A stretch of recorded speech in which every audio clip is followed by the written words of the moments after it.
네, 반갑습니다. 12월입니다. 오늘 한 10분 정도 늦게 시작했습니다. 우리 함께 사도신경으로 신앙고백 드리시겠습니다. 나는 전능하신 아버지 하나님, 천지의 창조주를 믿습니다. 나는 그의 유일하신 아들, 우리 주 예수 그리스도를 믿습니다. 그는 성령으로 잉태되어 동정녀 마리아에게서 나시고 본디오 빌라도에게 고난을 받아 십자가에 못 박혀 죽으시고 장사된 지 사흘 만에 죽은 자 가운데서 다시 살아나셨으며 하늘에 오르시어 전능하신 아버지 하나님 우편에 앉아 계시다가 거기로부터 살아있는 자와 죽은 자를 심판하러 오십니다. 나는 성령을 믿으며 거룩한 공교회와 성도의 교제와 죄를 용서받는 것과 몸의 부활과 영생을 믿습니다. 아멘. 찬송가 149장 찬양하겠습니다.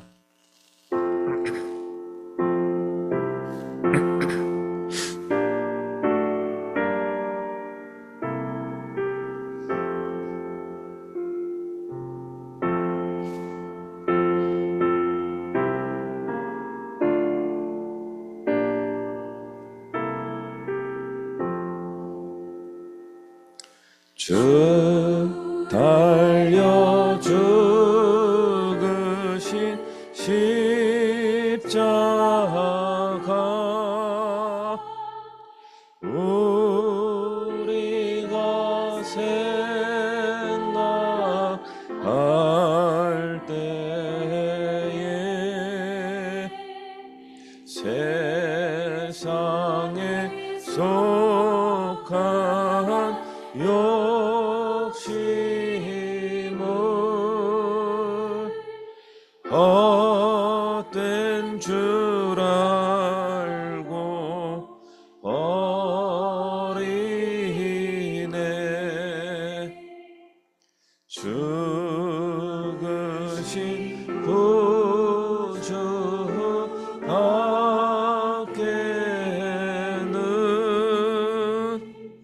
사랑을 말게 하소서.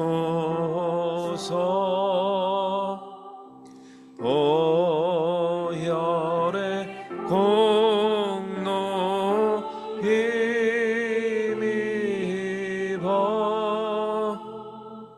교만한 마음을 버리네.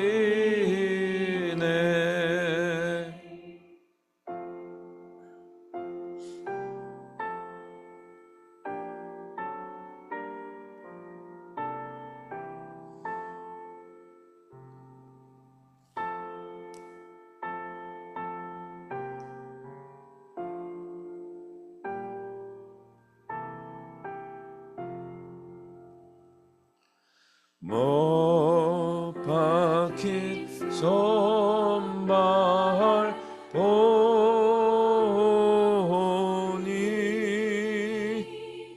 큰 자비 나타내셨네.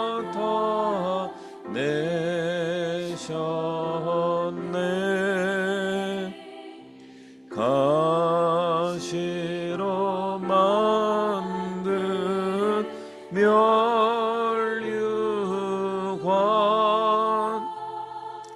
우리를 위해 쓰셨네.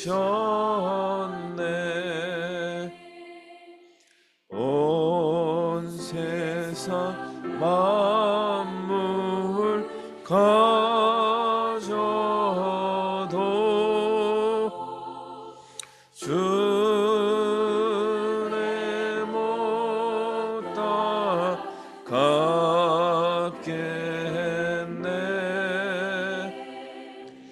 놀라운 사랑 받은 나 몸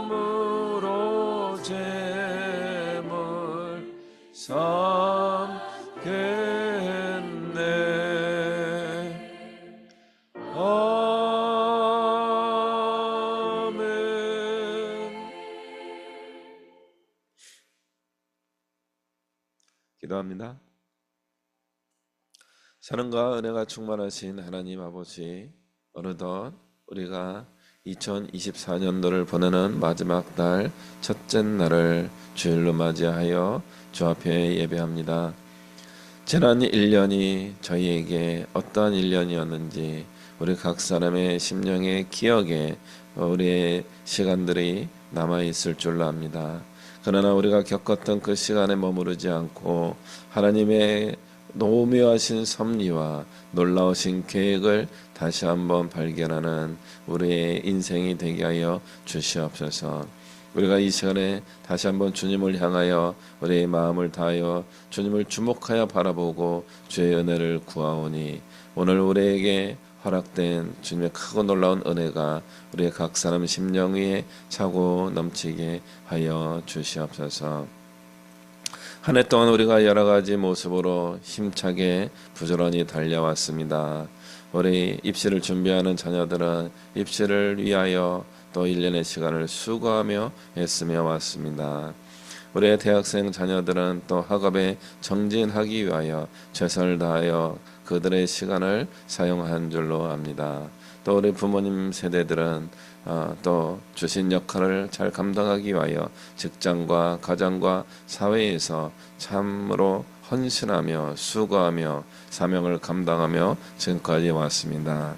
이제 한 달 정도 남은 시간에 우리가 올해의 모든 삶을 돌아볼 때에 우리 마음에 아쉬움도 있고 안타까움도 있고 또 한편에는 하나님께서 지켜주시고 보호해 주셨던 은혜에 대한 기억과 감격이 있는 줄로 압니다. 주님, 우리가 매해 새로운 한 해를 맞이할 때마다 품었던 좋은 계획들이 이제 연말의 시간에 어떻게 지내왔는지 반성하고 돌아볼 때에 우리 안에 다시 한번 감사가 넘칠 수 있게 하여 주시옵소서. 이제 마지막 남은 이 한 달을 마지막으로 보는 것이 아니라 또 새로운 해를 바라보는 준비의 시간으로 삼을 수 있게 해주시고 또 그 가운데 우리가 주님 안에서 안식하며 편하게 쉬며 또 새로운 힘과 능력을 재충전하는 복된 시간들 되게 하여 주시옵소서.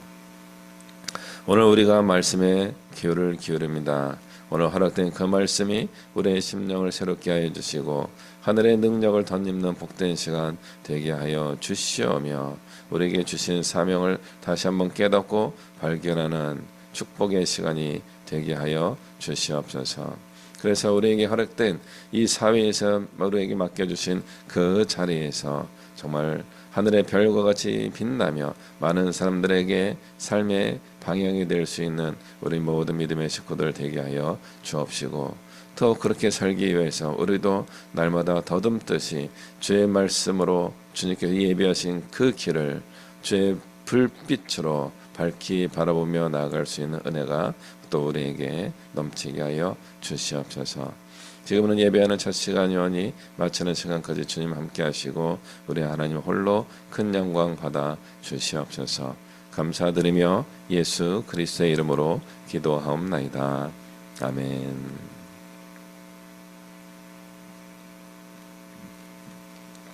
우리 함께 말씀 보겠습니다. 사도행전 15장 12절부터 21절까지의 말씀을 보도록 하겠습니다. 사도행전 15장 12절부터 21절까지의 말씀 우리 함께 읽도록 하겠습니다. 같이 읽습니다. 시작. 온 무리가 가만히 있어 바나바와 바울이 하나님께서 자기들로 말미암아 이방인 중에서 행하신 표적과 기사에 관하여 말하는 것을 듣더니 말을 마침에 야고보가 대답하여 이르되 형제들아 내 말을 들으라. 하나님이 처음으로 이방인 중에서 자기 이름을 위할 백성을 취하시려고 그들을 돌보신 것을 시므온이 말하였으니 선지자들의 말씀이 이와 일치하도다. 기록된 바 이후에 내가 돌아와서 다윗의 무너진 장막을 다시 지으며 그 허물어진 것을 다시 지어 일으키리니 이는 그 남은 사람들과 내 이름으로 일컬음을 받는 모든 이방인들로 주를 찾게 하려 함이라 하셨으니 즉 예로부터 이것을 알게 하시는 주의 말씀이라 함과 같으니라. 그러므로 내 의견에는 이방인 중에서 하나님께로 돌아오는 자들을 괴롭게 하지 말고 다만 우상의 더러운 것과 음행과 목매어 죽인 것과 피를 멀리하라고 편지하는 것이 옳으니 이는 예로부터 각 성에서 모세를 전하는 자가 있어 안식일마다 회당에서 그 글을 읽음이라 하더라. 아멘.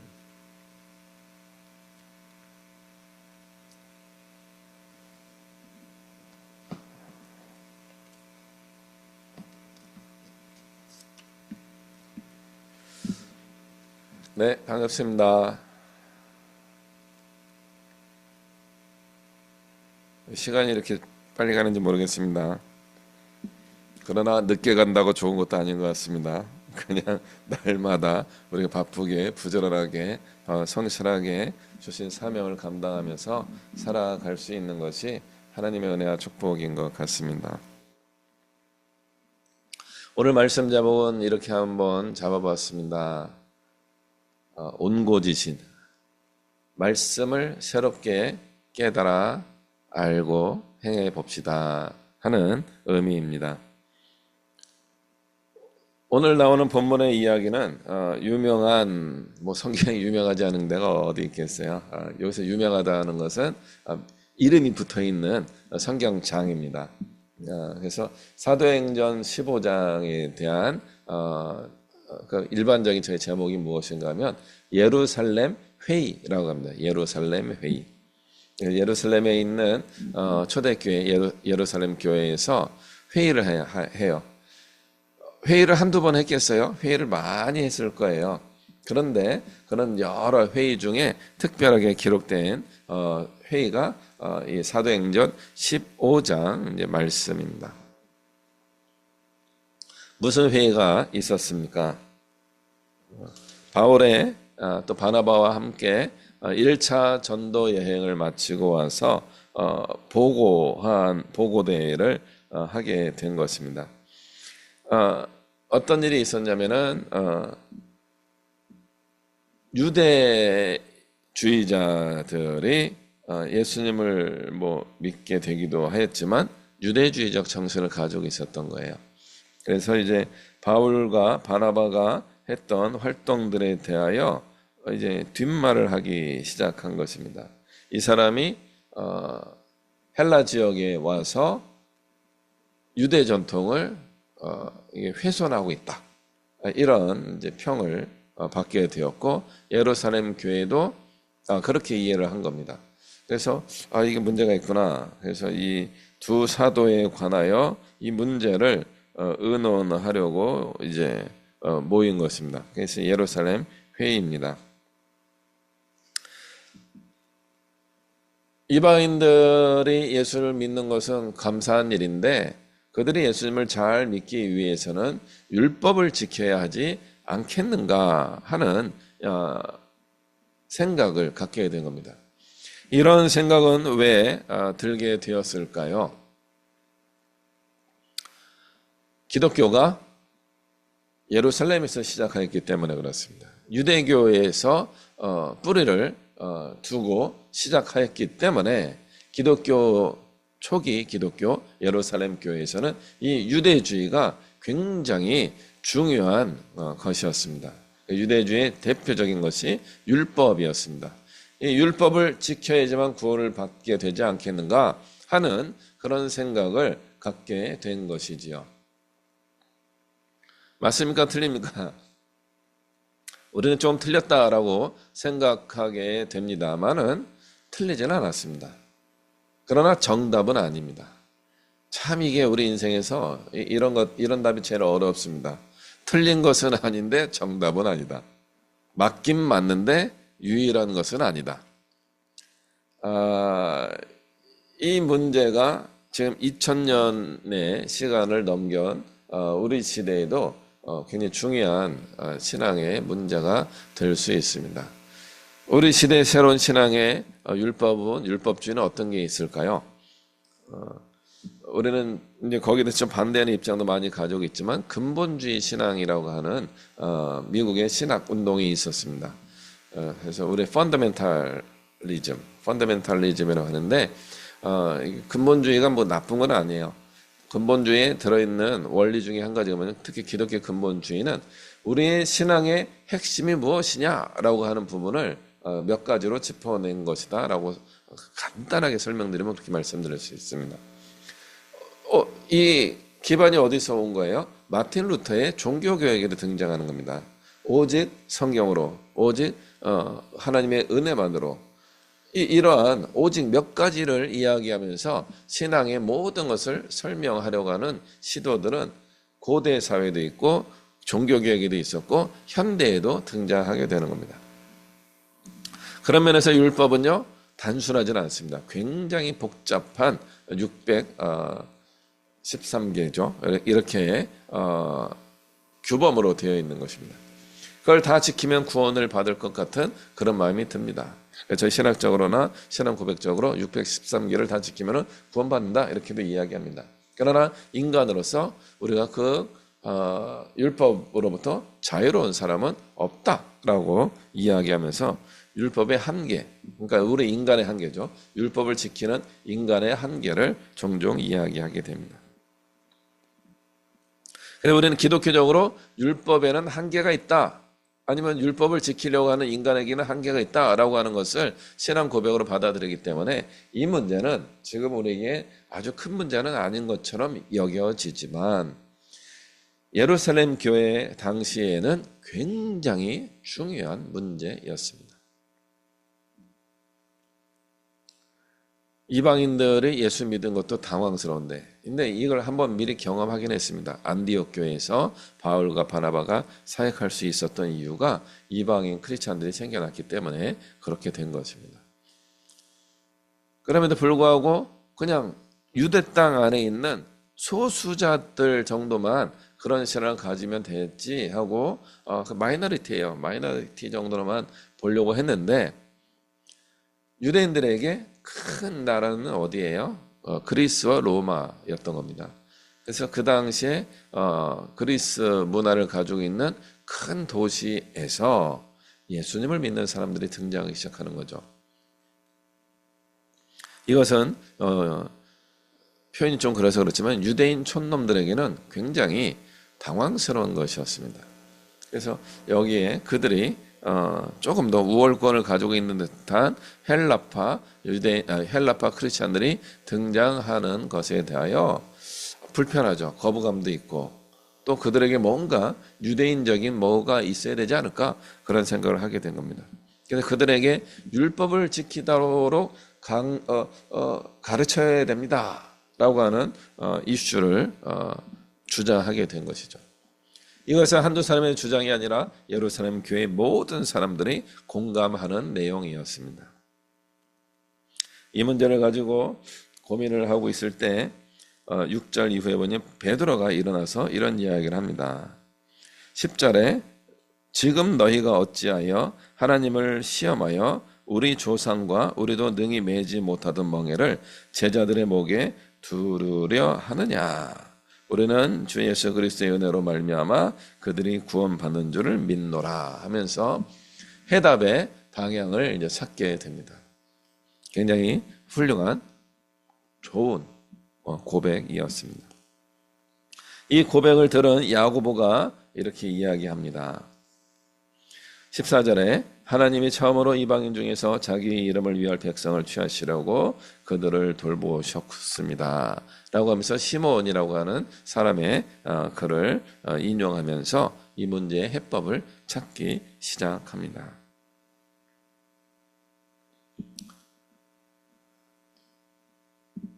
이방인과 유대인을 구분하는 그런 편견을 지금 깨뜨리고 있는 것입니다.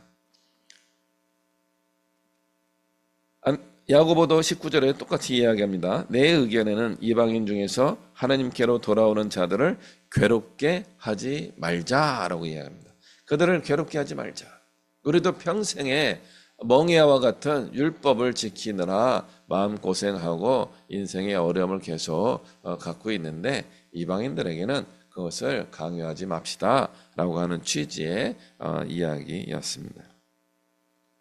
우리는 이 말씀을 굉장히 소중하게 받을 필요가 있습니다. 왜냐하면요, 갈라디아서에 의하면은 유대주의 율법주의의 대표적인 분을 야고보 또는 야고보의 사람들이라고 부르고 있기 때문에 그렇습니다. 그런 율법주의 크리스찬이었던 야고보조차도 하나님 말씀을 제대로 깨달았을 때는 이런 고백을 하게 되는 것입니다. 이런 율법주의, 원칙주의, 전통을 중요하게 여기는 것은요, 어쩌면은 우리 한국교회 또 여러분과 저에게 자연스러운 모습일 수 있습니다. 너무나 자연스럽기 때문에 이것이 당연하다라고 생각하게 될 것입니다. 그러나 조금만 더 생각해 보신다면 당연한 것이 아니고요, 심지어 당연하게 그것을 포기할 수도 있어야 되는 겁니다. 그럼에도 불구하고 야고보가 제안을 합니다. 20절, 21절에 다만 우상의 더러운 것과 음행과 목매어 죽인 것과 피를 멀리하라고 편지하는 것이 옳으니 이는 예로부터 각성에서 모세를 전하는 자가 있어 안식일마다 회당에서 그 글을 읽음이라 하더라 하면서 이방인 크리스천들도 회당에서 예배하게 될 텐데 회당 예배를 전제한 것입니다. 거기에서 회당장과 그 유대인들이 모세의 율법을 낭독하는 일이 있을 텐데 그때에 이러이러한 규정들이 고백되지 않겠습니까? 그러므로 최소한 이 정도는 지키라고 편지합시다 라고 하면서 타협안을 제시하게 됩니다. 오늘 이 본문에서는 바울과 바나바가 야고보의 이 타협안을 받아들인 것으로 기록하고 있습니다. 왜냐하면 성경에서는 더 이상 그 회의 결과에 대해서 알려주고 있지 않기 때문에 그렇습니다. 그러나 우리의 상상에 의하면 또 고린도전서와 로마서 등에 의하면은 바울은 이방인에게 바쳐졌던 재물을 먹어도 됩니다라고 하는 단계까지 가게 됩니다. 그러면 어떤 면에서는 이 야고보와 굉장히 갈등하였을 가능성도 없지 않아 있습니다. 그렇지만 누가는 이 사도행전을 기록할 때 그 부분을 우리에게 알려주고 있지 않기 때문에 우리의 상상의 영역으로만 남아 있게 됩니다. 바울이 전제한 우상에게 드려졌던 제물을 먹어도 되는 조건은 무엇입니까? 믿음이 강한 사람은 먹어도 된다입니다. 그리고 또 한 가지는요, 믿음이 강하든 약하든 먹어도 상관이 없다 그런 입장입니다. 그러나 또한 다른 그 견해는 무엇인가 하면 믿음이 강한 사람은 믿음이 약한 사람을 위하여 안 먹도록 노력해 보아라 라고 하는 정도입니다. 이것은 우리의 신앙을 나는 예수님을 잘 믿으니까 너희들도 나처럼 믿어라 라고 하는 강요의 방식이 되지 않아야 된다라고 하는 가르침입니다. 오히려 신앙의 수준이 높은 사람은 신앙이 낮은 사람의 수준에 맞추려고 노력해야 된다는 것입니다. 그 낮은 수준에 있는 사람들은 어떤 면에서는 더 율법주의적이기 때문에 그렇습니다. 어떤 원칙을 찾고 원칙에 맞춰서 살아가고 싶어하는 그런 단계에 있기 때문에 그렇습니다. 그러나 그 원칙을 잘 지키는 사람들은 어떤 일이 됩니까? 자유로워지게 됩니다. 이 자유로움에 대한 이야기를 할 때마다 저는 항상 운동 이야기가 생각이 나요. 저는 수영을 못해요. 수영을 정말 하고 싶어요. 다 수영하고 싶어 하시죠. 수영을 할 줄 아는 분과 못하는 사람 이렇게 구분이 됩니다. 수영을 잘하는 방식은 뭐예요? 원칙을 지키면서 훈련을 해야 되는 겁니다. 이게 팔을 돌리세요. 음파를 하세요. 발을 첨벙첨벙해서 물살을 만들어 주세요. 그래서 이게 되어야지만 수영을 할 수 있게 되는 겁니다.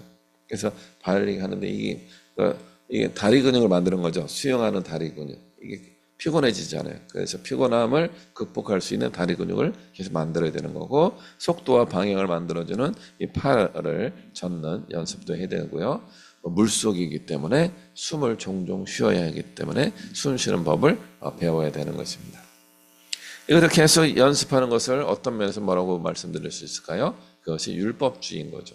왜 수영을 그런 식으로밖에 안 배웁니까? 그냥 물속에 집어넣으면은 죽을 놈 죽고 떠오를 사람 떠오르지 않겠습니까? 이게 생존 수영이라고 하는 거예요. 그래서 그냥 물에 빠져서 허우적대다 보니까 느낌을 알아가지고 수영을 할 줄 아는 분이 계시고요. 보통 우리 또 맥주병이라 그러죠. 그냥 계속 가라앉는 저 같은 사람도 있습니다. 자유롭게 수영 배운 사람에게 그렇게 수영하면 안 되죠. 자, 음파. 자, 발을 젓고요. 다리를 텀벙텀벙하며 하십시오. 계속 그렇게 하면은 그것이 됩니까? 안 됩니까? 되기도 하고 그러나 상당 부분 잘 안 됩니다. 왜냐하면 그 사람은 이미 수영을 할 줄 알기 때문에 그렇습니다. 굳이 선수로 살 마음이 없는 사람에게 선수와 같은 훈련을 할 필요가 없는 거죠. 그냥 물속에 들어가서 텀벙텀벙 하면서 물놀이하고 헤엄을 칠 수 있으면 충분한 사람에게 왜 자꾸 우리는 발을 이렇게 저으세요, 고개를 이렇게 하면 음파 하세요, 발을 하면서 추진력 있게 나가세요, 이런 것들을 왜 계속 우리는 이야기합니까? 우리가 그렇게 배웠기 때문에 그렇습니다. 율법주의는 다른 게 아니에요. 우리가 배운 것을 다른 사람에게 그대로 가르쳐 주고 싶은 마음이 드는 것이 율법주의입니다. 내가 이렇게 살아왔으니까 당신도 이렇게 살아가십시오 라고 강요하는 것이 율법주의입니다. 율법이라고 하는 건 원칙이나 법칙이나 훈련이라는 것은 굉장히 소중한 것이긴 하지만 모든 사람이 그 훈련에 맞추려고 하는 것은 우리가 한번 생각해 볼 필요가 있습니다. 자유롭다는 것은 무엇이에요?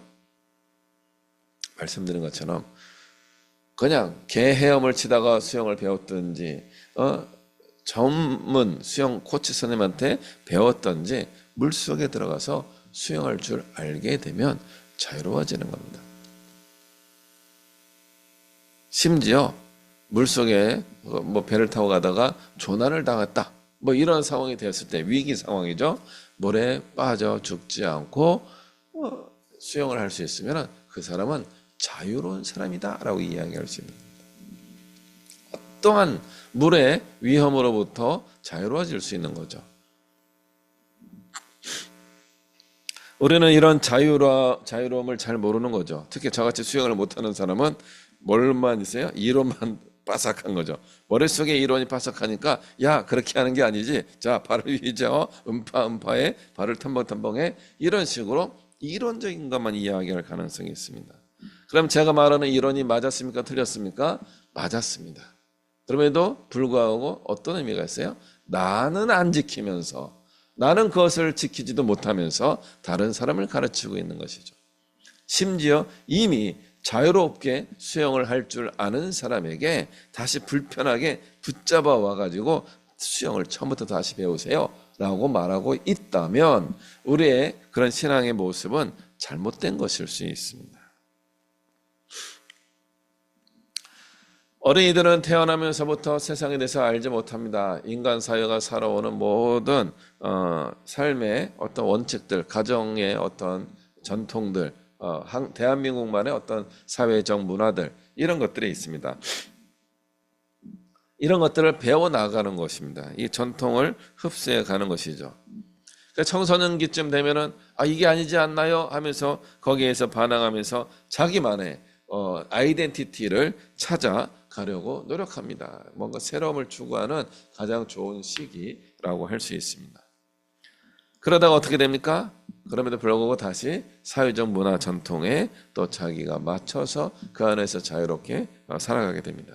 그러나 어릴 때 배웠던 사회적 전통과 다르죠. 지금 자기가 성인이 되어서 새로운 전통을 만들어서 그 안에서 자유롭게 살아가는 성인이 되는 것입니다. 그러면서 또 어떤 마음이 들어요? 이 전통을 다음 세대에게 가르치고 전수하고 싶어집니다. 우리 사회의 그런 전통에 내가 익숙해져서 살아남았기 때문에 나의 생존의 방법을 누군가에게 전수하는 것은 우리의 책임이자 의무이기도 합니다. 그러나 한 가지 계속 고민해야 되는 문제는 그것이 유일한 답은 아닐 수 있다는 것입니다. 우리는 자꾸 새로움을 추구해야 되는 겁니다. 오늘 유명한 말씀이 16절에 나옵니다. 아모스의 예언서를 일부 인용한 구절인데, 이후에 내가 돌아와서 다윗의 무너진 장막을 다시 지으며 또 그 허물어진 것을 다시 지어 일으키리니 17절에 모든 이방인들로 주를 찾게 하려 함이라 하셨으니, 제가 어릴 때부터 이 말씀을 읽으면서 굉장히 모순적으로 보여졌습니다. 다윗의 집안을 일으킨다는 거죠. 다윗의 장막을 일으켜가지고 이방인들로 주님을 찾게 만든다는 거예요. 앞뒤가 맞는 거죠. 유대인 다윗의 집안을 일으켜가지고 이방인들이 하나님을 찾게 만들겠다.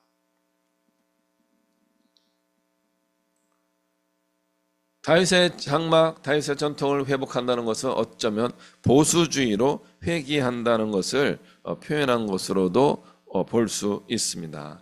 그러나 보수주의로 회귀하는 게 아니고 개방적이고 획기적이고 혁신적이고 개혁적인 것이 되는 것입니다. 이것은 혁신이라고 하는 것은 전혀 새로운 것을 발견하고 추진하는 것도 포함되지만 대부분의 것은 과거의 것을 기대어서 현재의 우리의 생각의 폭을 넓혀 나갈 때 일어나는 것이다 라고 할 수 있습니다.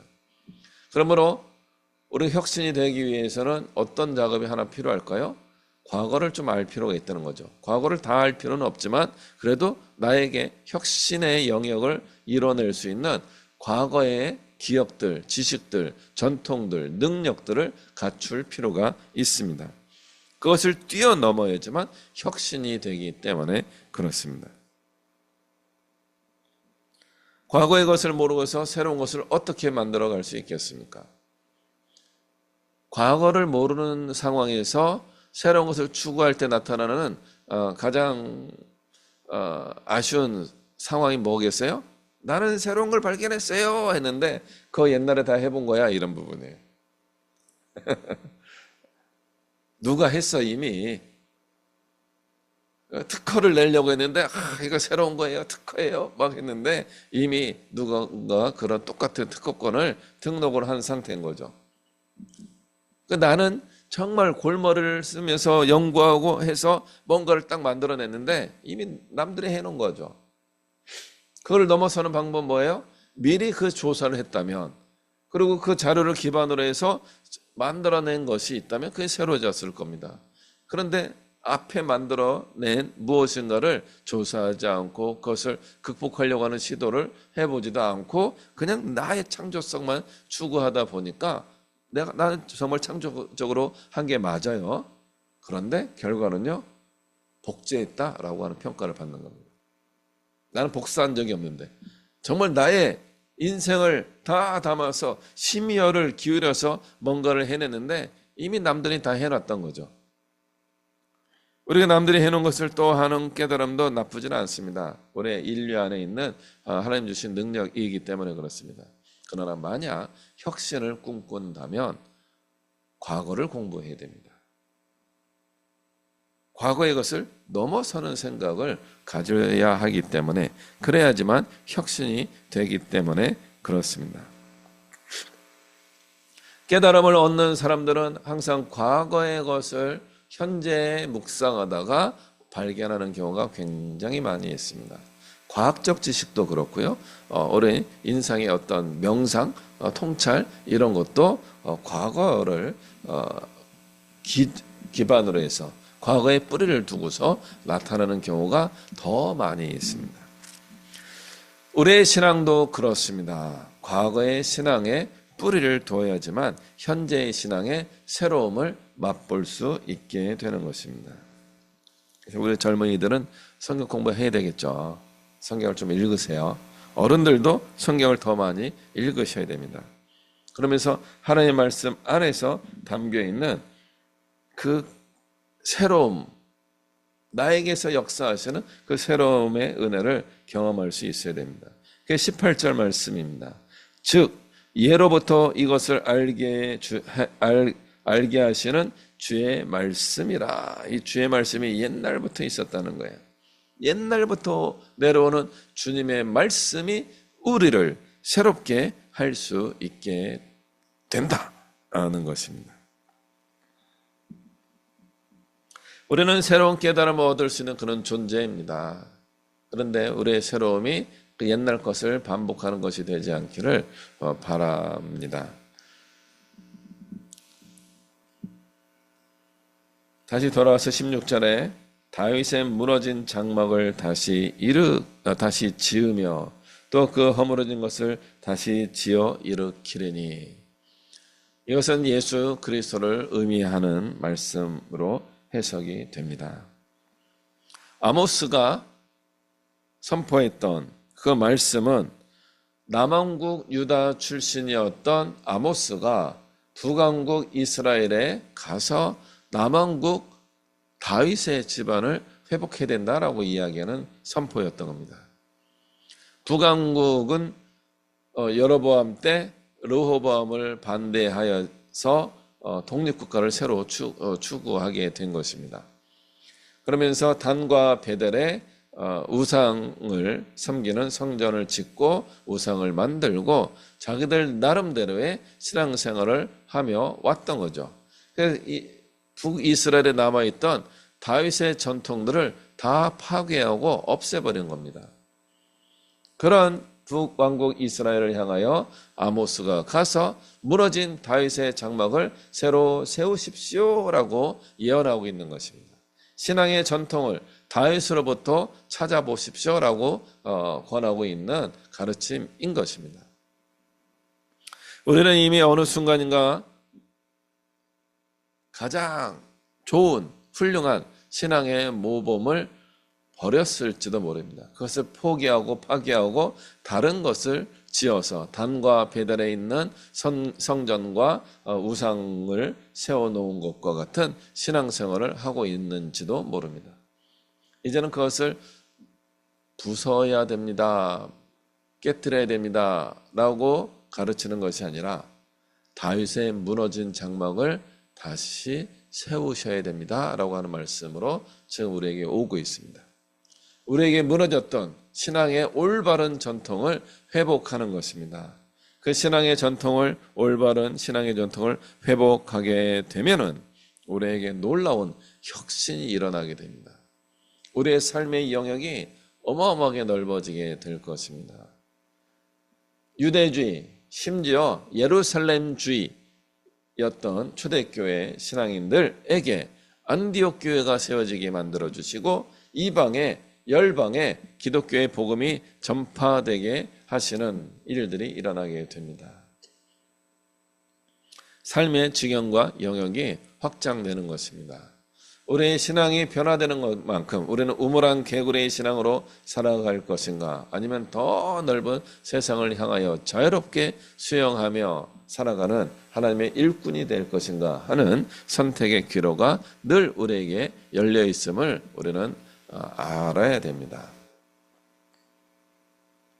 옹고지신.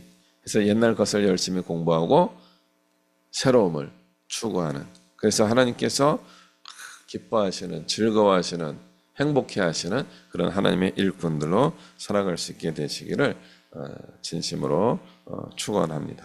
기도하시겠습니다. 사랑과 은혜가 충만하신 하나님 아버지, 우리 안에 무너졌던 신앙의 터가 있다면 이제 회복하여서 다윗의 장막을 새로 지으며 그 집을 새로 지으며 신앙을 회복하여서 이제 또다시 새로운 지경을 향하여 나아갈 수 있는 그런 믿음의 삶을 우리가 살아갈 수 있게 하여 주옵소서. 예수 그리스도의 이름으로 기도하옵나이다. 아멘. 찬송가 505장 찬양하겠습니다.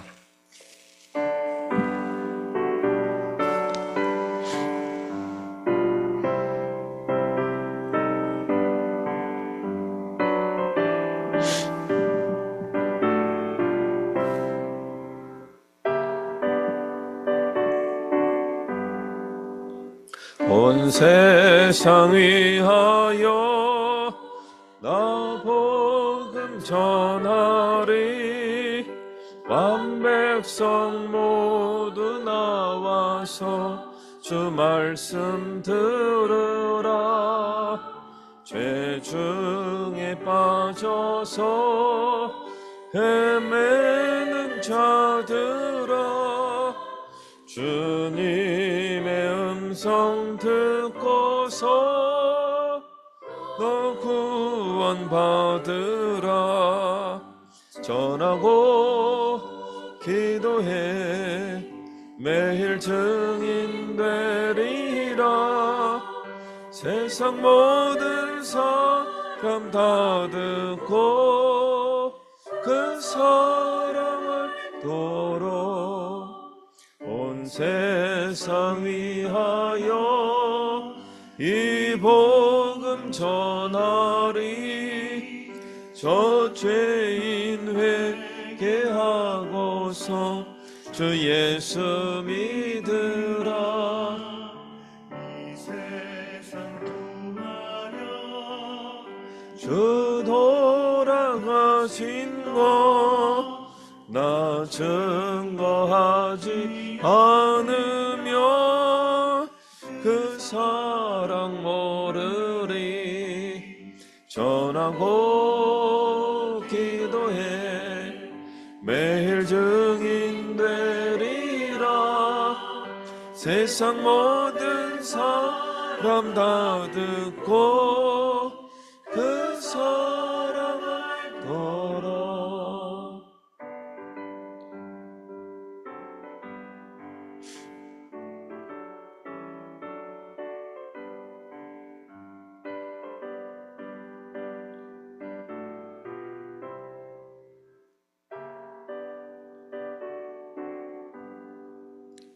온 세상 위하여 주 은혜 임하니 주 예수 이름 힘입어 이 복음 전하자. 먼 곳에 나가서 전하지 못해도 나 어느 곳에 있든지 늘 기도 힘쓰리. 전하고 기도해 매일 증인 되리라. 세상 모든 사람 다 듣고 그 사랑을 도로.